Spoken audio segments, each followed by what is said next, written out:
ಮೆಂತ್ಯದ ಹಿಟ್ಟು ಮಾಡೋದಿದು 1 K G ಹೆಸರುಬೇಳೆ, ಅರ್ಧ ಕೆ ಜಿ ಕಡಲೆಬೇಳೆ, ಆಮೇಲೆ ತೊಗರಿಬೇಳೆ ಒಂದು ಅರ್ಧ ಚಟಾಕ, ಮೆಂತ್ಯದ ಹಿಟ್ಟು 2 ಉಪ್ಪಿಟ್ಟಿನ ಚಮಚಲ್ಲಿ ಒಂದು 2 ಚಮಚ ಮೆಂತ್ಯದ ಕಾಳು, ಗೋಧಿ ಅರ್ಧ ಚಟಾಕ, ಅಕ್ಕಿ ಅರ್ಧ ಚಟಾಕ, ಆಮೇಲೆ ಉದ್ದಿನಬೇಳೆ ಅದೊಂದು ಅರ್ಧ ಚಟಾಕ, ಅಷ್ಟು ಕಂದು ಬಣ್ಣಕ್ಕೆ ಹುರಿಬೇಕು. ಹುರಿಬೇಕು. ಆಮೇಲೆ ಏಲಕ್ಕಿ 2 ತೊಲೆ ಏಲಕ್ಕಿ, 1 ತೊಲೆ ದಾಲ್ಚಿನ್ನಿ, 1 ತೊಲೆ, ಆಮೇಲೆ ಕಾಳು ಮೆಣಸು ಒಂದು ಜಾಸ್ತಿ ಹಾಕ್ಬೇಕು. ಅವನು ಕಾಳು ಮೆಣಸು ಒಂದು 100 ಗ್ರಾಮು ಹಾಕಬೇಕು. ಮೆಣಸಿನ್ಕಾಯಿ, ಒಣಕಾಯಿ ಇಲ್ಲ ಅಥವಾ ಖಾರ, ಅವನು ಸ್ವಲ್ಪ ಖಾರ ಇದ್ದರೆ ಸ್ವಲ್ಪ ಬೆಚ್ಚಗೆ ಮಾಡ್ಬೇಕು. ಮೆಣಸಿನ್ಕಾಯಿ ಇದ್ರೂ ಅದನ್ನು ಬೆಚ್ಚಗೆ ಮಾಡ್ಬೇಕು. ರುಚಿಗೆ ತಕ್ಕಷ್ಟು ಉಪ್ಪು ಹಾಕೋಬೇಕು. ಅದನ್ನು ಬಿಸಿ ಮಾಡ್ಬೇಕು. ಎಲ್ಲನೂ ಬಿಸಿ ಮಾಡೋದು. ಇವು ಕಾಳು ಏನೈತಲ್ಲ, ಬೇಳೆ ಏನೈತಲ್ಲ, ಕಂದು ಬಣ್ಣಕ್ಕೆ ಹುರಿಬೇಕು. ಬಿಡದಂಗೆ ಹಾಕ್ತೀವಿ, ಸ್ವಲ್ಪ ಹಾಕಿದ್ರೆ ನಡಿತೈತಿ. ಅರಿಶಿನ ಸ್ವಲ್ಪ ಒಂದು ಬೇರು ಅರಿಶಿನ ಹಾಕಬೇಕು, ಅದನ್ನು ಬಿಸಿ ಮಾಡಿ ಹಾಕಬೇಕು. ಸ್ವಲ್ಪ ಹಿಂಗೆ ಅದನ್ನು ಬಿಸಿ ಮಾಡಿ ಅದು ಬಿಸಿ ಮಾಡಿ ಸ್ವಲ್ಪ ಅಂದರೆ ಒಂದು ಅರ್ಧ ಚಮಚದಷ್ಟು, ಅರ್ಧ ಚಮಚ ಹಿಂಗೆ. ಹವೀಜ ಬೇಕಂದ್ರೆ ಹಾಕೋಬೋದು, ಒಂದು ಮುಟ್ಟಿಗೆ ಹವೀಜ ಹಾಕ್ಬೋದು, ಇಲ್ಲ ನಡಿತೈತಿ. ಅವನು ಹಿಂಗೆ ಕಂದು ಬಣ್ಣಕ್ಕೆ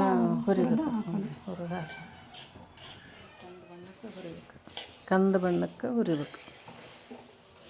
ಇದು 1 ಕೆ ಜಿಯಷ್ಟು ಹೆಸರು ಹುರಿದಿಟ್ಟಿದ್ದು. ಇವೆಲ್ಲ ಇನ್ನೂ ಹುರಿದಿರೋ ಸಾಮಗ್ರಿಗಳು. ಈ ಮೆಂತ್ಯ ಹಿಟ್ಟಿಗೆ ಬೇಕಾಗಿರೋಂಥ ಎಲ್ಲ ಸಾಮಗ್ರಿಗಳನ್ನ ಇಲ್ಲಿ ನೀವು ನೋಡ್ಬೋದು. ಅಕ್ಕಿ ಮತ್ತು ಗೋಧಿ 2 ಸಮ ಪ್ರಮಾಣದಲ್ಲಿ ತೊಗೊಳ್ಬೋದು. 1 ಚಟಾಕ್ನಷ್ಟು ಅಕ್ಕಿ ಮತ್ತು ಗೋಧಿ. ತೊಗರಿಬೇಳೆ ಅರ್ಧ ಚಟಾಕ್ನಷ್ಟು ತೊಗರಿಬೇಳೆ, ಅಷ್ಟೇ ಪ್ರಮಾಣದಷ್ಟೇ ಉದ್ದಿನಬೇಳೆ. ಅರ್ಧ ಚಟಾಕ್ ತೊಗರಿಬೇಳೆ, ಅರ್ಧ ಚಟಾಕ್ ಉದ್ದಿನಬೇಳೆ.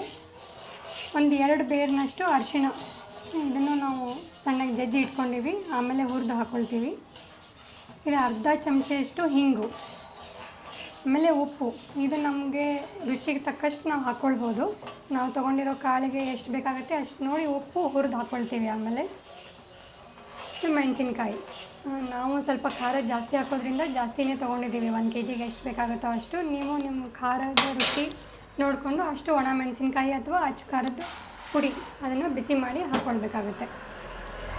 ಆಮೇಲೆ ಮಧ್ಯದಲ್ಲಿರೋದು ಇವೆಲ್ಲ ಮಸಾಲೆ ಪದಾರ್ಥಗಳು, ಮೆಂತ್ಯ ಹಿಟ್ಟಿಗೆ ಹಾಕುವಂಥ ಮಸಾಲೆ ಪದಾರ್ಥಗಳು. 2 ತೊಲೆಯಷ್ಟು ಏಲಕ್ಕಿ ತೊಗೊಂಡಿದ್ದಾರೆ, ಅದರಷ್ಟೇ 2 ತೊಲೆ ಅಥವಾ 1 ತೊಲೆಯಷ್ಟು ಚಕ್ಕೆ, ಆಮೇಲೆ 2 ಚಮಚದಷ್ಟು ಮೆಂತ್ಯ ಕಾಳು, ಹವೀಜ. ಇಲ್ಲಿ ಹವೀಜನ ನಾವು ಬಾಣಂತಿಗೂ ಈ ಮೆಂತ್ಯ ಹಿಟ್ಟು ಕೊಡ್ಬೋದು ಅಂತ ಹೇಳ್ತಿರಲ್ಲ, ಅವಾಗ ಈ ಹವೀಜ್ ಕಾಳು ಹಾಕೋಬಾರ್ದ್ರಿ? ಇಲ್ಲ, ಹವೀಜ್ ಕಾಳು ಬಿಡೋದು. ಹವೀಜ್ ಕಾಳು ಬಿಟ್ಟು ಬೇರೆ ಎಲ್ಲ ಪದಾರ್ಥ ಹಾಕಿ ಮಾಡಿದಂಥ ಮೆಂತ್ಯ ಹಿಟ್ಟನ್ನು ಬಾಣಂತಿಗೂ ಸಹ ಬಿಸಿ ಅನ್ನದ ಜೊತೆಗೆ ಕೊಡ್ಬೋದು. ಆಮೇಲೆ ಇಲ್ಲಿ ಮೆಣಸಿನಕಾಳು ನಾವು ಜಾಸ್ತಿನೇ ಹಾಕ್ಕೊಳ್ಬೇಕಾಗುತ್ತೆ. ಎಲ್ಲ ಪ್ರಮಾಣಕ್ಕಿಂತ ಮೆಣಸಿನಕಾಳಿನ ಪ್ರಮಾಣ ಜಾಸ್ತಿ ಇರುತ್ತೆ. 4 ತೊಲೆಯಷ್ಟು ಅಥವಾ 100 ಗ್ರಾಮ್ 4 ತೊಲೆ ಎಲ್ಲ 10 ತೊಲೆ ಆಗುತ್ತೆ. ಅಂದರೆ 100 ಗ್ರಾಮ್ನಷ್ಟು ಮೆಣಸಿನಕಾಳು ತೊಗೊಂಡಿದ್ದೀವಿ. ಇಲ್ಲಿ ಒಂದು ಅರ್ಧ ಕೆ ಜಿಯಷ್ಟು ಕಡಲೆಬೇಳೆ 3 ಚಟಾಕ್ ತೊಗೊಂಡಿವಿ. ಕಡಲೆಬೇಳೆ 3 ಚಟಾಕ್ ತೊಗೊಂಡಿವಿ. ಅಂದ್ರೆ ಎಷ್ಟು ಪ್ರಮಾಣ ಕೆ ಜಿ ಇಲ್ಲ ನಡೀತೈತೆ, ಹೆಚ್ಚು ಕಡಿಮೆ ನಡೀತಾವೆ. ಹೆಸರುಬೇಳೆ ಕಡಲೆಬೇಳೆ ಹೆಚ್ಚು ಕಡಿಮೆ ನಡೀತದೆ.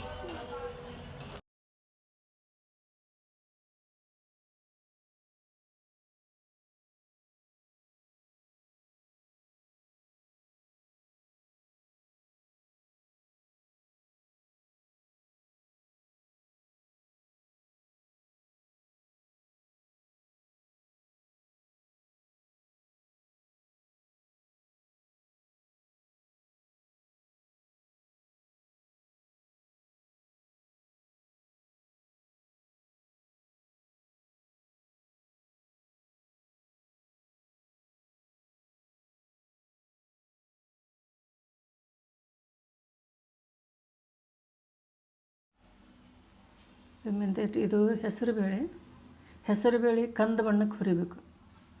ಆಮೇಲೆ ಕಡಲೆಬೇಳೆ, ಆಮೇಲೆ ಹವೀಜ, ಗೋಧಿ, ಅಕ್ಕಿ ಇವು ತೊಗರಿಬೇಳೆ, ರುಚಿಗೆ ತಕ್ಕಷ್ಟು ಉಪ್ಪು, ಕಾಳು ಮೆಣಸು, ಉದ್ದಿನಬೇಳೆ, ಮೆಂತ್ಯಕಾಳು, ಅರಿಶಿನ, ಮೆಣಸಿನ್ಕಾಯಿ, ಏಲಕ್ಕಿ, ದಾಲ್ಚಿನ್ನಿ, ಆಮೇಲೆ ಹಿಂಗೆ ಅಷ್ಟು ಕಂದು ಬಣ್ಣಕ್ಕೆ ಹುರಿಬೇಕು. ಮಿಕ್ಸ್ ಮಾಡಿ ಗಿರಣಿಗೆ ಹಾಕೋದು.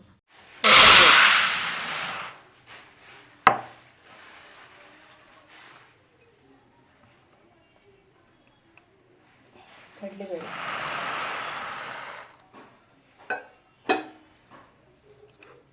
ಗೋಧಿ, ಅಕ್ಕಿ,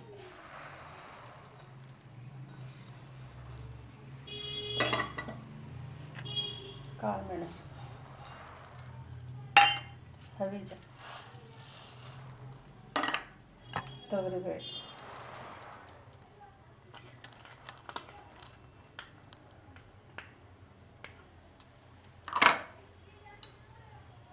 ಮೆಂತ್ಯ ಕಾಳು,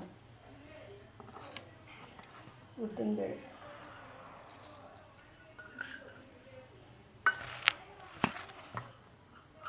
ದಾಲ್ಚಿನ್ನಿ, ಏಲಕ್ಕಿ, ಅರಿಶಿನ ಬೇರೆ,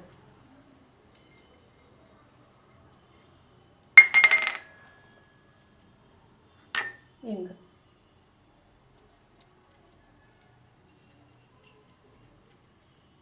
ಇದನ್ನೆಲ್ಲ ಮಿಕ್ಸ್ ಮಾಡಿ ಮೆಂತ್ಯ ತಿಂದು ಗಿರಣಿಗೆ ಹಾಕ್ಬಿಡು. ಹೀಗೆ ನಮ್ಮ ಮೆಂತ್ಯ ಹಿಟ್ಟು ರೆಡಿಯಾಗಿದೆ. ಈ ಮೆಂತ್ಯ ಹಿಟ್ಟನ್ನು ಬಿಸಿ ಅನ್ನ ಅಥವಾ ಉಪ್ಪಿಟ್ಟಿನ ಜೊತೆಗೆ 1 ಪ್ಲೇಟ್ನಷ್ಟು ಉಪ್ಪಿಟ್ಟು ಅಥವಾ ಅನ್ನ ಉಣ್ಣುವಾಗ 1 ಚಮಚದಷ್ಟು ಮೆಂತ್ಯ ಹಿಟ್ಟು, 1-2 ಚಮಚದಷ್ಟು ತುಪ್ಪ ಮತ್ತು ನಿಂಬೆ ರಸ ಬೆರೆಸಿ ತಿಂದರೆ ತುಂಬ ರುಚಿಯಾಗಿರುತ್ತೆ. ಈ ಮೆಂತ್ಯ ಹಿಟ್ಟಿನ ರೆಸಿಪಿ ನೀವೆಲ್ಲರೂ ಖಂಡಿತವಾಗಿಯೂ ಒಂದು ಸತಿ ಟ್ರೈ ಮಾಡಿ. ನೋಡಿದ್ದಕ್ಕಾಗಿ ಧನ್ಯವಾದಗಳು.